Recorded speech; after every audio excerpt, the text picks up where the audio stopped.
Entrepreneur's Enigma is a podcast for the ups and downs of entrepreneurship. So the wins and the fails that we all face being entrepreneurs, how we learn from adversity. Every week I talk to a different entrepreneur with a story to tell. I'm Seth Goldstein. Come with me on the journey.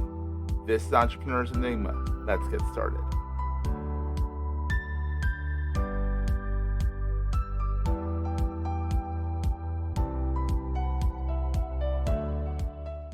Hey everyone, welcome to another edition of the Entrepreneur's Enigma podcast. As always, I am Seth, your host.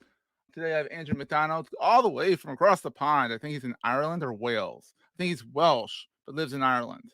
Or he's Irish and he lives in Wales. One of the two. We'll iron that out when we get him up here on the stage here. Andrew is a neurodivergent copywriter. He specializes in helping neurodiverse entrepreneurs build and scale their businesses to reach their full potential.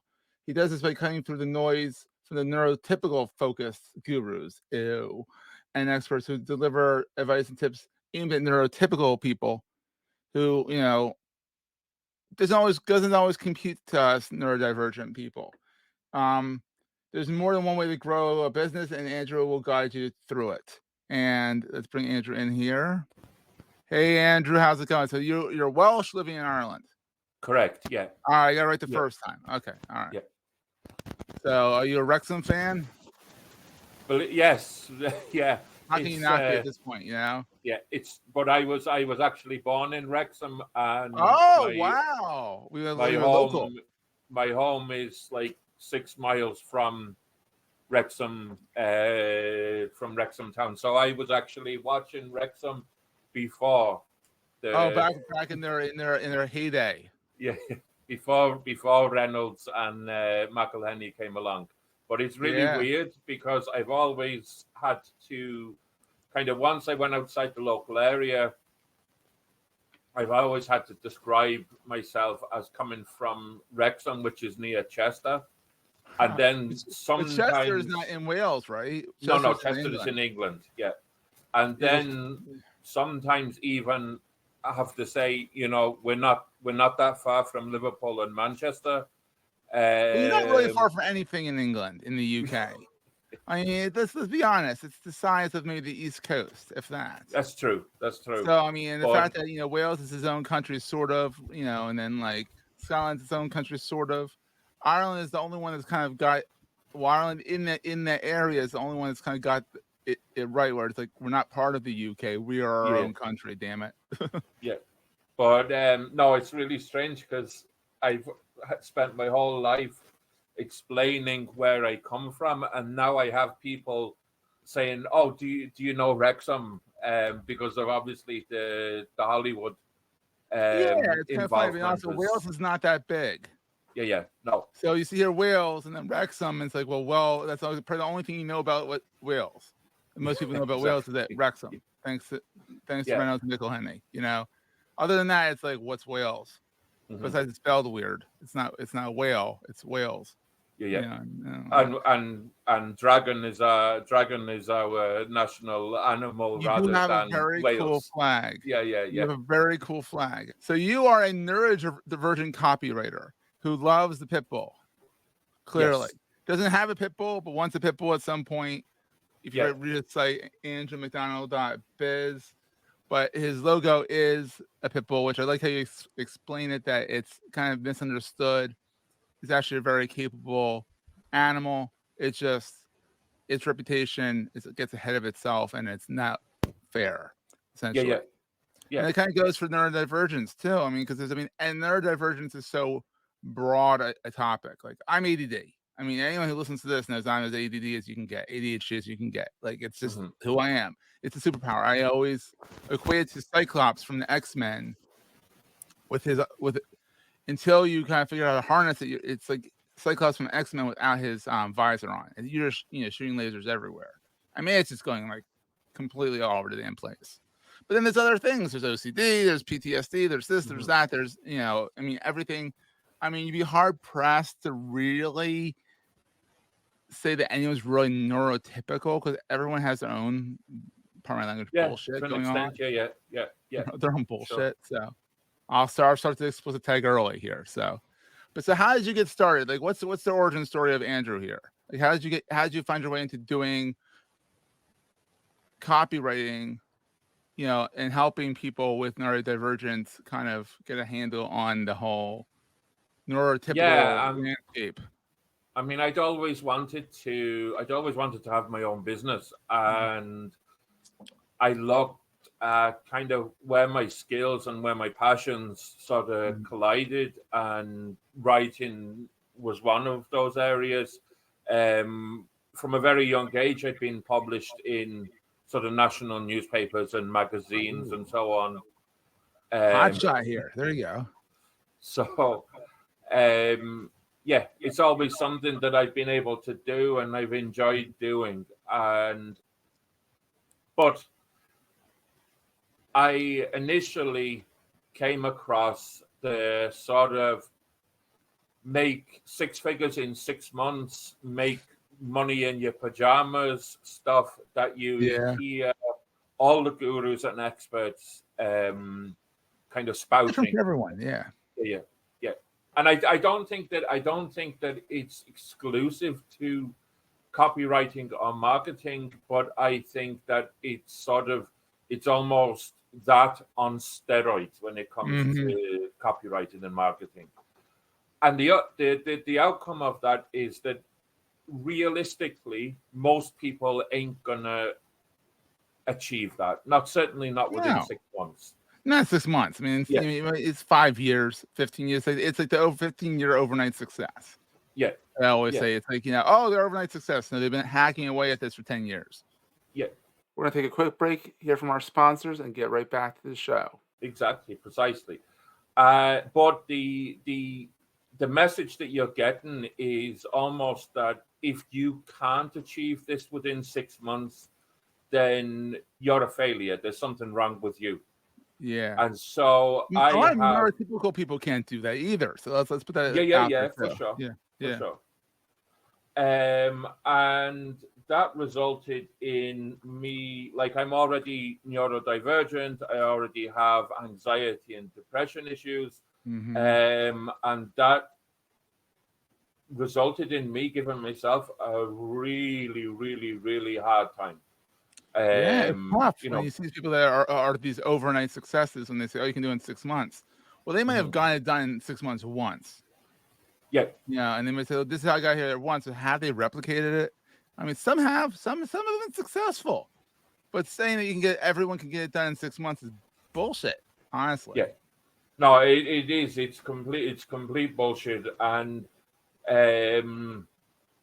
but this is the message that we're getting from gurus and experts is that you can do this in record time, and if you don't, it's not because we have sold you a version of reality that isn't actually very real, or that we've led, you know know what I'm saying. It's their problem. It's something wrong with you, and it's not right. It's not right because it's not something wrong with you. It's something wrong with the program that it's not replicable. But they don't want to admit it because they're snake oil salesmen. Yeah. And I kind of was looking around and I was thinking, why isn't this working for me? Why does, for example, blasting out cold emails after cold email after cold email leave me feeling shit? Because it does leave you feeling shit. Because it's a very shitty feeling. It's very boring, very monotonous, and it's even more so for the neurotypical, neurodiverse, because it's monotonous. It's not. It doesn't keep our brains firing very easily. Yeah. And I came across a summit that was run by one of your previous guests, Claire. Oh yeah, I love Claire. Yeah, that's where we met. We met via that. Yeah. And her Neurodivergent Entrepreneur Summit kind of really struck me like a lightning bolt. Because suddenly there was this panel of people describing what I was feeling myself. And in all honesty, even more unique because it was all women. Yes. And women, and I mean, as much as it wasn't exactly a diverse group, it was from a perspective of a group that is marginalized by neurodivergence, because they don't always present. I mean, guys are kind of, it's on our nose. Yes. Like, literally, like we are, like you can tell when a dude is ADHD. We're very, it's on, it's on our sleeve. It's, we're outwardly presenting, whereas a lot of women aren't outwardly presenting. I know a few that do, but not many. And so that, I thought that was interesting about her whole cohort, was that it was very, yes, it wasn't very diverse in the way of, like, there are some men that should be, that have been on there and whatnot, but I digress on that. But the fact that, it affects everyone differently, which is kind of interesting to say. Yeah, for sure. And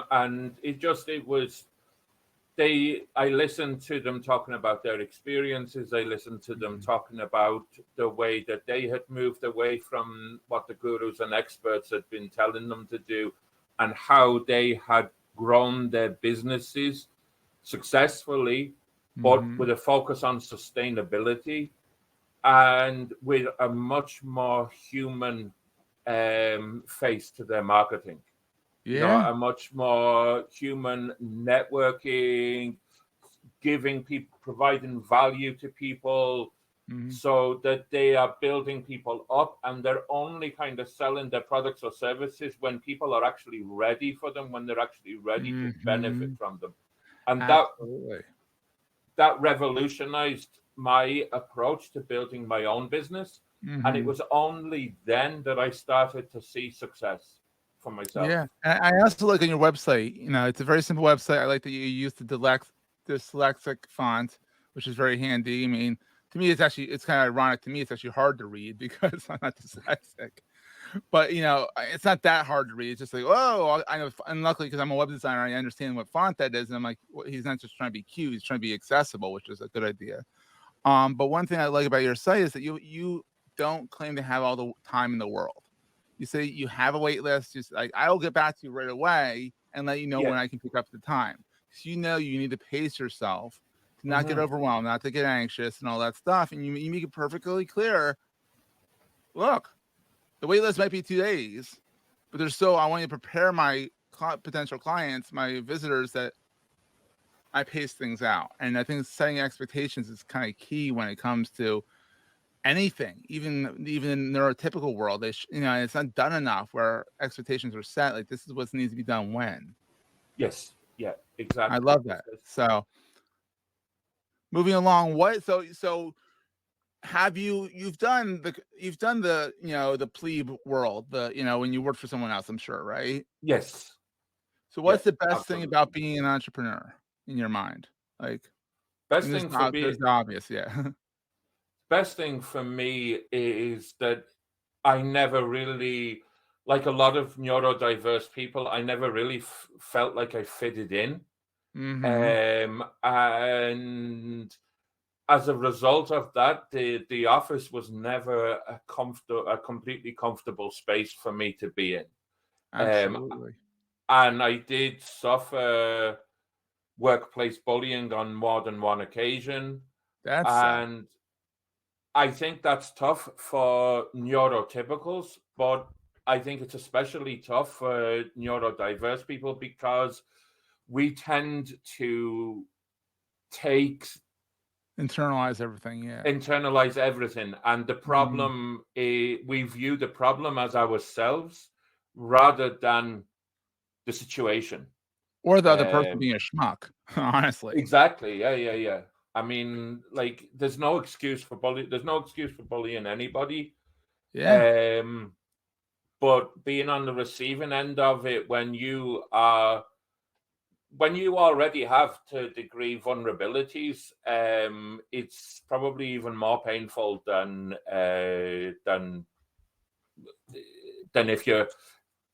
if you don't have those vulnerabilities. And absolutely, yeah. The best thing really is, now I get to pick and choose who I work with. That's very nice, yeah. And I can genuinely help the people that I feel I can serve best, and help people who are like me. Because I mean, Yeah. there's no it's no coincidence that I picked the neurodivergent copywriter as a name. It's because I want to work with people who are like me, who are going Yeah. on that same journey, but I Yeah. want to make that journey for them shorter and less painful than it was for me. That's fantastic. I mean, and it's huge. So when on the flip side, what keeps you up at night? What keeps me up at night? There not being enough hours in the day.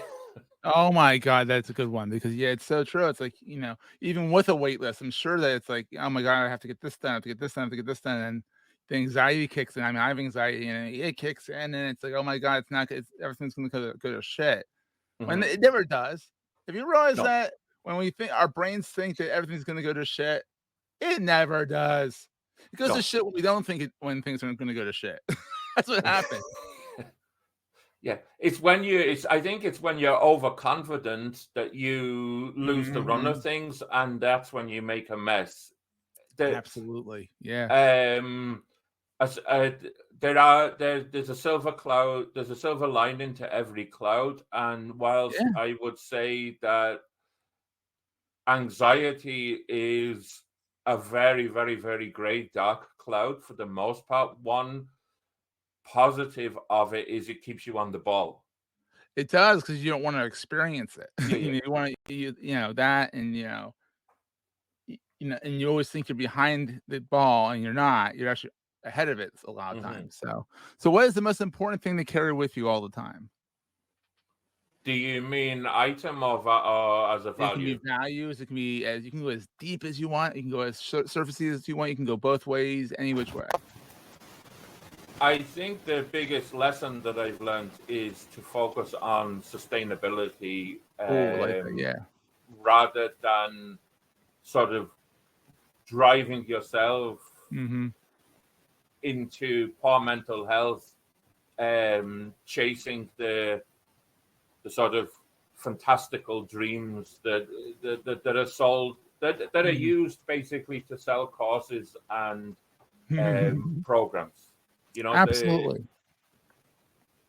and I think, and it's something that I help businesses and business people that I work with focus on sustainability, focus on the concept that you know that you're going to be here next year, you're going to be here in 5 years' time. Yeah. Yes, you grow as you do that, and it's important to have ambition, but you want to know where your next contract is coming from, Oh, where you your always next do, yeah. job is coming from, rather than this kind of boom. I call it a boom and bust cycle because I see the sort of icky sales strategies, and people get clients quickly from them, but they tend to burn those clients And then and or they the don't clients come are back. schmucks, or the clients are the Mhm, worst because 'cause you're rushing to get them, and you're not vetting them correctly. mhm. It's happened to me plenty of times, buddy, plenty of times. Yeah. And it is a boom and bust, so definitely. So where can people find you online, Andrew? Where's your watering hole of choice? Yeah, my website is www.andrewmcdonald.biz, B-I-Z. That's the best place Yeah. to find me. And I also have, I've written a free book, No. Cool. that's basically a guide to building a marketing outreach campaign as a neurodivergent entrepreneur. I Mhm. Unlike the gurus and experts, I don't claim that it's a silver bullet. No. It it's an idea. Yeah, and you It's run with it. ideas, and it's ideas that I found useful for me. And it's Um, free, so go get it. yeah, and that is at the website that I just read out. Then use that URL /book. Oh, very easy to remember. We'll put it all in the show notes in case you're driving or whatever. And don't swerve, people. Don't swerve. We'll have it in the show notes. Absolutely. And you're of course on LinkedIn as well. So that's I Yeah, guess your social media of choice.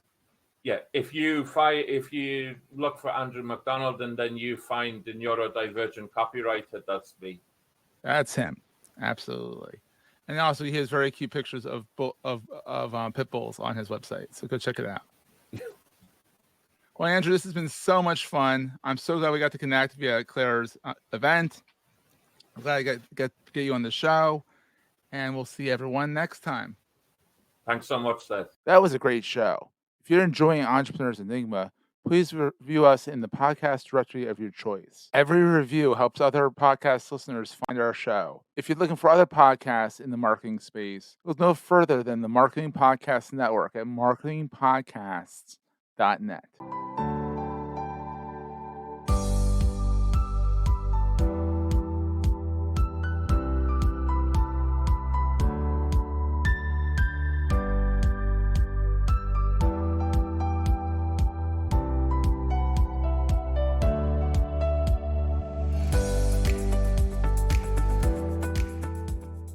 Goldstein Media hopes you have enjoyed this episode.